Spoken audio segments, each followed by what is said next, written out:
સુરતના ઓલપાડમાં વર્ષોથી કાર્યરત સાયનાઇડ કંપની 53,000 મેટ્રિક ટન જેટલું ઝેરી અને ઘાતક સાયનાઇડ બનાવવા જઈ રહી હોય આ મામલે ઓલપાડ તાલુકાની જનતામાં ભારે રોષ ભભૂકી રહ્યો છે। ત્યારે પર્યાવરણવાદી અને ખેડૂત સમાજના નેજા હેઠળ યોજાયેલી જાહેર સભામાં ગ્રામજનોએ એક સુરે વિરોધ નોંધાવવાની તૈયારી બતાવી હતી।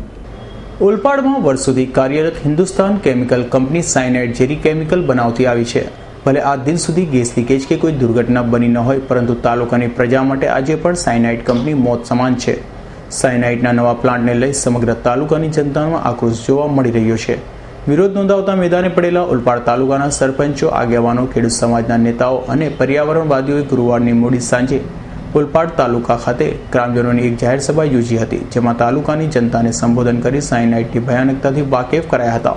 આજે આવતીકાલે જે કલેક્ટર દ્વારા સાયનાઇડ માટે લોકસુવાણી મૂકવામાં આવી છે, એના અનુસંધાનમાં આજે અમે ઓલપાડની અંદર એક જાહેર સભા મૂકી હતી અને એ જાહેર સભામાં નિર્ણય લીધો છે અમે કે કાલે કલેક્ટરને સામું અમે જોરદાર રજૂઆત કરવાના છે, કારણ કે આ સાયનાઇડ એક મોતનો કૂવો છે અને આ મોતના કૂવાની આજુબાજુ ઓલપાડની વસ્તી રહી છે અને એ વસ્તીને કોઈ નુકસાન ના થાય એના માટે અમે કાલે કલેક્ટરશ્રીને રજૂઆત કરવાના છે, કારણ કે આ કંપની પાસે એવો કોઈ પણ સાધન નથી કે આ ઓલપાડની સુરક્ષા કરી શકે છે। એમની પાસે કોઈ એવો સાયલેન્ટ પણ નથી કે આ સાયલેન્ટ વાગીને 2 કિલોમીટર દૂર લોકોનો અવાજ જઈ શકે કે તમે ચેતી જાઓ।